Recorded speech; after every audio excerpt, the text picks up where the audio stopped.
نور على نور، نور على نور، يهدي الله لنوره من يشاء. O quarto acto que invalida o jejum é o facto que o esperma saia. A saída do esperma invalida o dia de jejum. Mas há uma condição. Tem de ser provocado. Esta saída do esperma tem de ser provocada por exemplo,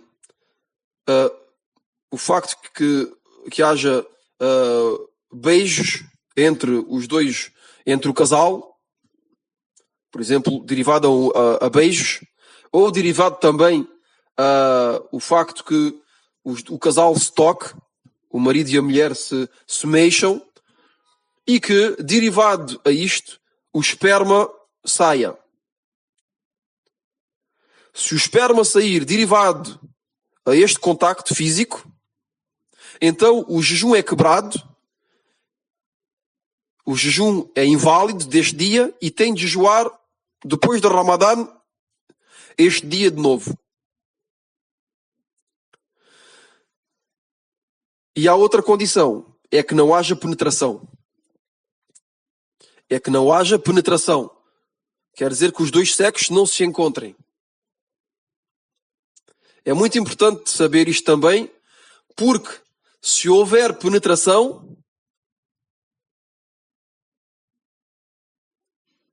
é o único caso em que tem de haver expiação. Como dissemos no princípio da aula, dissemos que existe um único caso que obriga a recuperar este dia de jejum e ainda por cima a fazer uma expiação.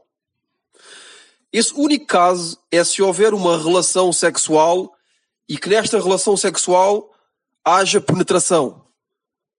Que haja penetração. Nesse caso, a pessoa tem de fazer uma expiação.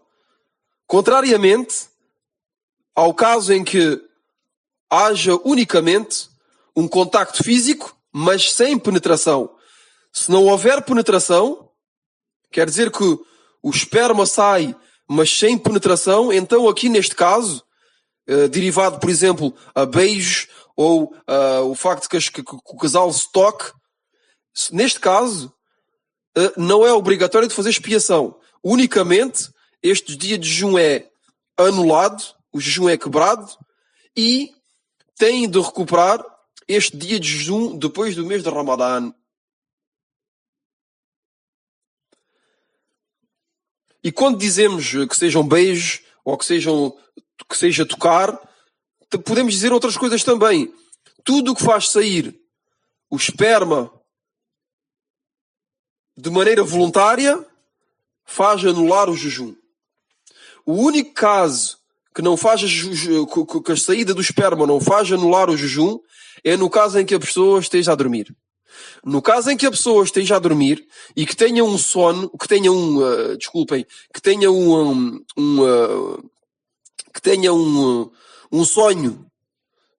sonho e que derivado a este sonho o esperma sai, então, neste caso, o jejum desta pessoa é correto.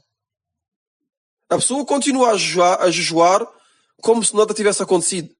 E este dia é contado como um dia de jejum para esta pessoa e não lhe pedimos a esta pessoa de recuperar este dia de jejum depois do mês de Ramadã.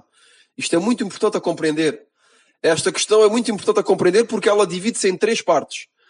A primeira parte é aquele que a pessoa, o esperma sai, mas a pessoa está a dormir.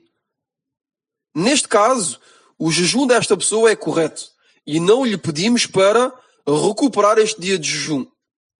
O segundo caso é o esperma sai de maneira voluntária, mas sem penetração, sem que haja penetração. Neste caso, o jejum é anulado e a pessoa tem de recuperar este dia de jejum depois de Ramadã. O terceiro caso é no caso em que sai o esperma, mas depois de ter havido uma penetração, derivado à penetração. Neste caso, o dia de jejum é anulado, tem de recuperar o jejum depois de Ramadã e ainda por cima tem de fazer uma expiação, que vamos ver no fim da aula como é que se faz esta expiação.